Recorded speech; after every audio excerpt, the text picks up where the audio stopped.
gendruwo ilu-ilu kalung tandak ape padha medhun ana ing Madyapada goleki menungsa lair siji menungsa lair loro menungsa lair telu kula nderek kowe melu kabeh aja ana kang katinggal kamawah karundhening gawe ing mriki lenggan dina iki aku krungu tembang rawat-rawat mbok bakul sinambi wara pinandunging karna ana pakabaran yen to ana ing desa Sidamulya Jati Pitra ana salah sawijining sawantai manungsa jenenging Gunawan Rudyasna kuwi kagungan putra siji jenenge Ahmad Wahyu Gunawan ayo do mrana lon-lonan mumpung isih esuk ya aja karo ndening gawe tak jaluk anake lho iki monggo kula dherekaken Gusti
Sang kapirangu are nangkol kainem kare kempet dosa ngertaning pawono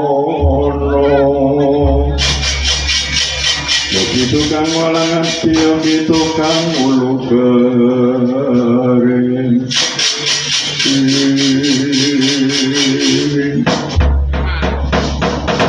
ngawe lah yang mangas tunggal mayak bakul dan Koko Prabu dening Dangura Paduka ing paman kula mawa ing sasana kula ngaturaken sering panastuti mugi tunjuk saandhapipun pepodo rijengandika nggih Kyai lepatipun sambi kalampun Kakang maraseba ing abiyantara pinayungan Raharja Mulya wilujeng sambi kala amung pangestu kula mugi paduka tampi nggih dalan sejati kula tampi ngasta kalih sangat anggen kula pundi mustaka kalungaken dhateng jangga penek ing pramodya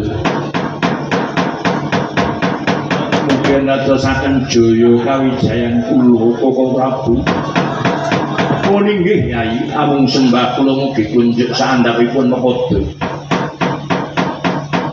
Aduh Yai, sangat-sangat anggen kula mundi kepareng pangastenipun Siadi.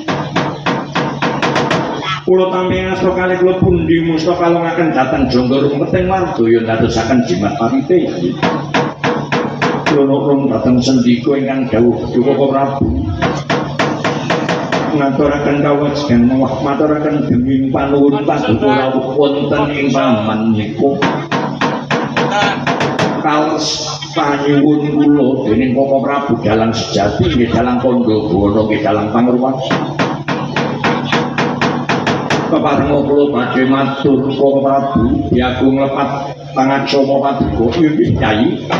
Sawi kula tuwi paring dawuh ingkang tekla wela prasaja kewala. Wonten pidatos ingkang adus putipun Kakang badhe menengaken asmara ngaturaken dhateng Jonggo Yai. Koko Prabu waleh-waleh punapa rikelenggan menika ing Rebo Pon menika. Kula badhe matur mawah kula kagungan hajat sak keluarga.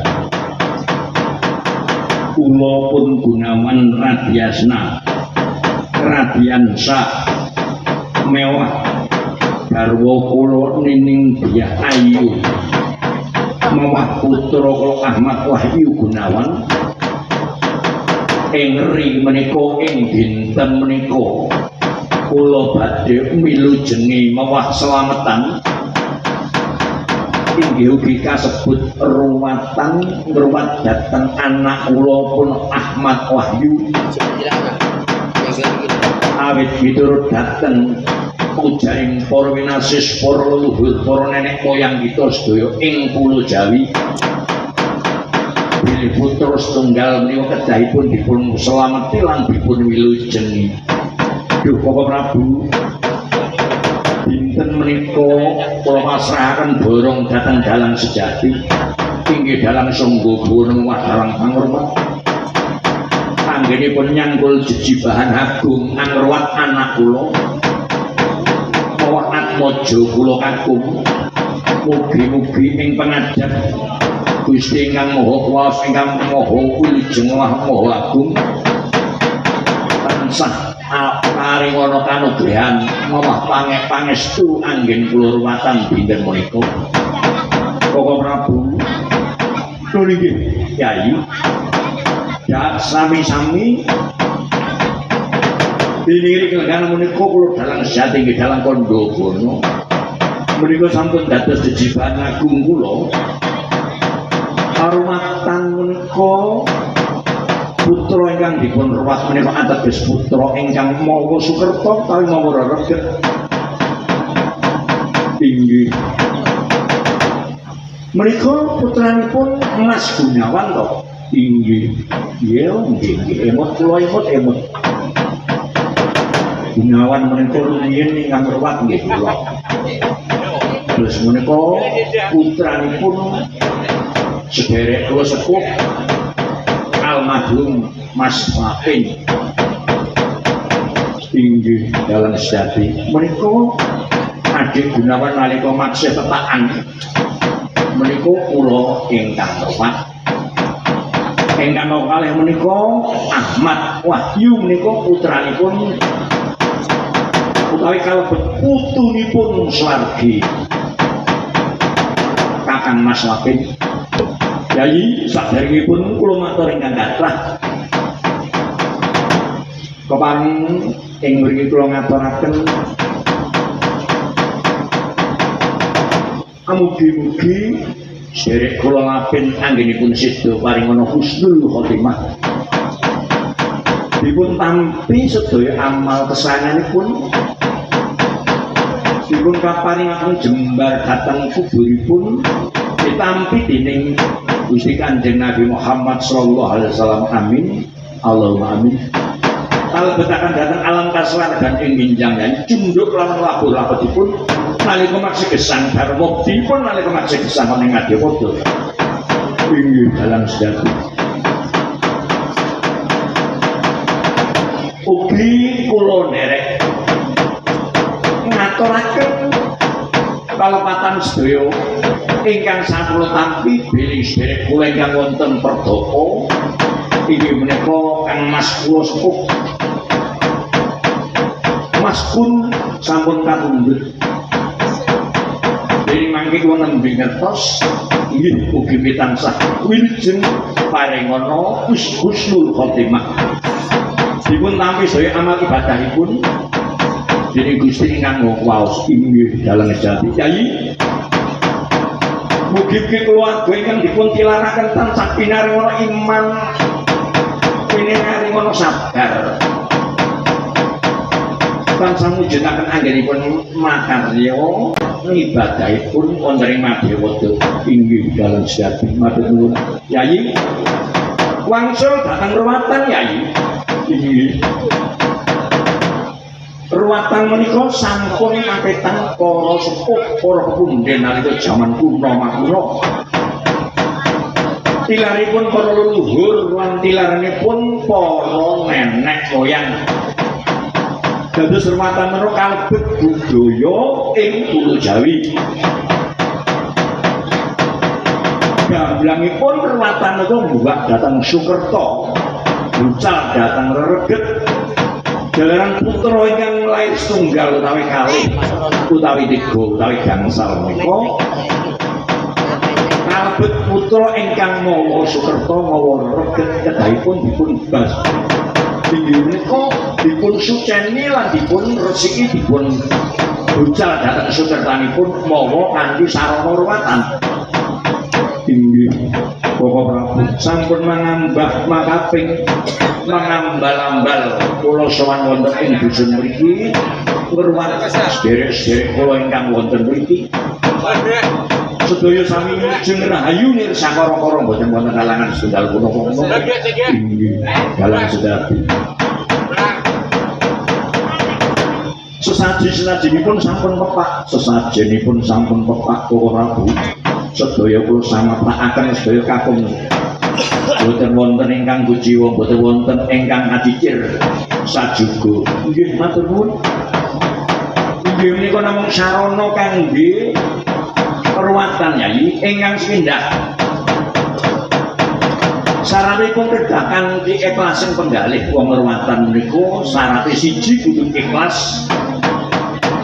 Ingkang angka loro niat slametan niate nyuwun dhateng Gusti Allah boten nyuwun sanes-sanesipun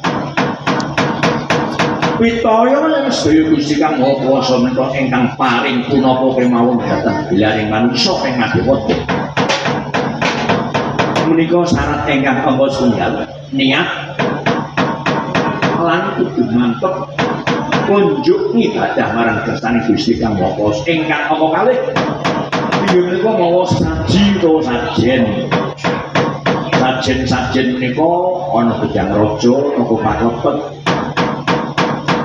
Ana ireng mori ireng putih, wonten endhog 14. Endhoge 7 mentah mateng 7 yen priyayi dapa sak kukubanipun sampun apal sedaya sajen-sajen menika. Ning satempunipun sajen menika mawa filosofi, mawa werdi, mawa artos. Inggih. Jalaran nalika jaman rumiyin menika wong biyen nika angel yen arep dalil niku angel. Durung akeh dalil sing dimangerteni para penispuh-penispuh rumiyin. Diwujudaken dhateng barang kaya ana gedang raja. Gedang raja menika filosofipun ratu. Raja menika ratu, ratu menika pemimpin, pemimpin menika pangarsa. Inggih Bapak Prabu. Menungso menika kudu bisa mimpin marang jiwane dhewe.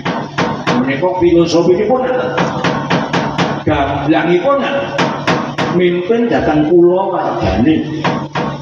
Amrih tumuju marang keluarga ingkang sakinah mawaddah warahmah menika dados tanggal jawab ingkang tampung ingkang rama.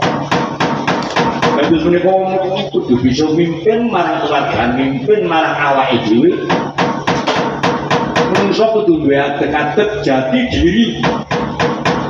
Inggih Bapak Prabu, menika tebu napa menika gedang raja.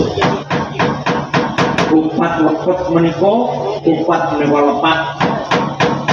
Lepet menika tilaranipun Kanjeng Sunan Kalijaga kupat lepet menika.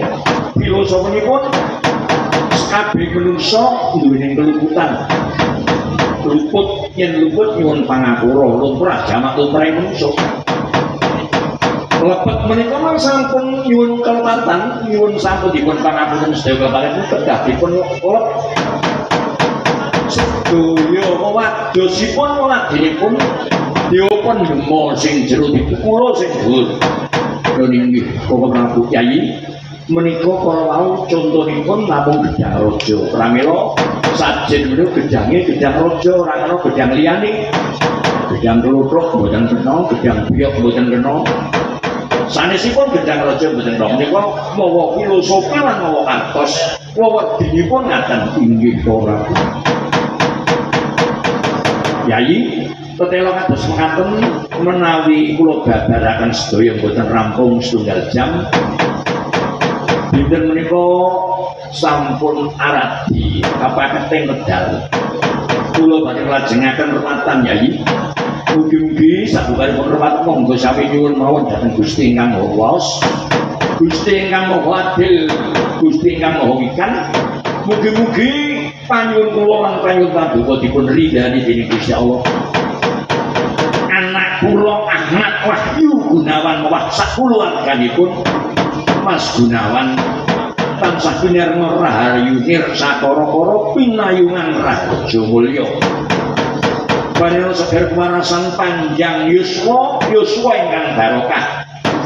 Paringa rezeki ingkang agung mewah barokah. Dados paringa sehat walafiat lair datosipun inggih Bapak Prabu menika ingkang suwun kula suwun. Yayi kaparenga kula badhe nyuwun medal sawetawis. Kula badhe matek aji pameling kanthi mawi pramana jati. Datengaken Bathara Kala ing mangke badhe kula datengaken wonten papanipun anak kula Gunawan.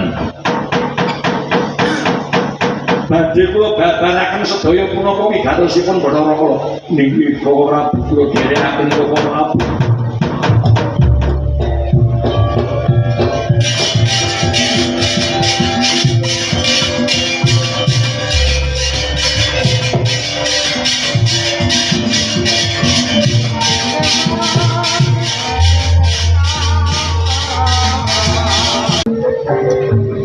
Maning cipta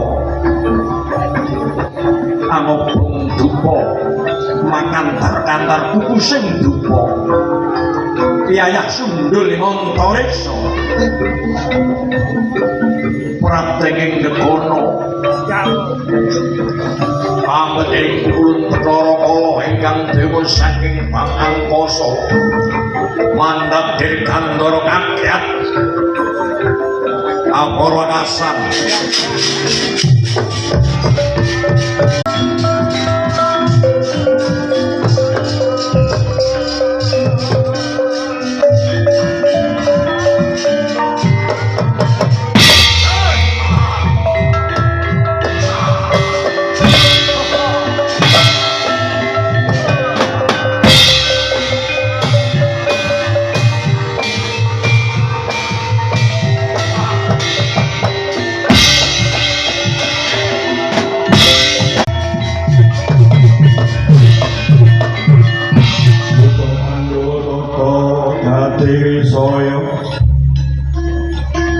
Sora maruta pawana kono margono rojekangan sapa tambo sapa weruh durung nate panggih iki sapa tepungake srawungake jenengku Bathara Kala saka Kayuwangan Suralaya. Kowe sapa? Ya yen tambung kang kaya aku jeneng ingsun dalang sejati ya dalang Pandhawana. Iya dalang Pangruwat. Oh iya dalang to iki. Iya.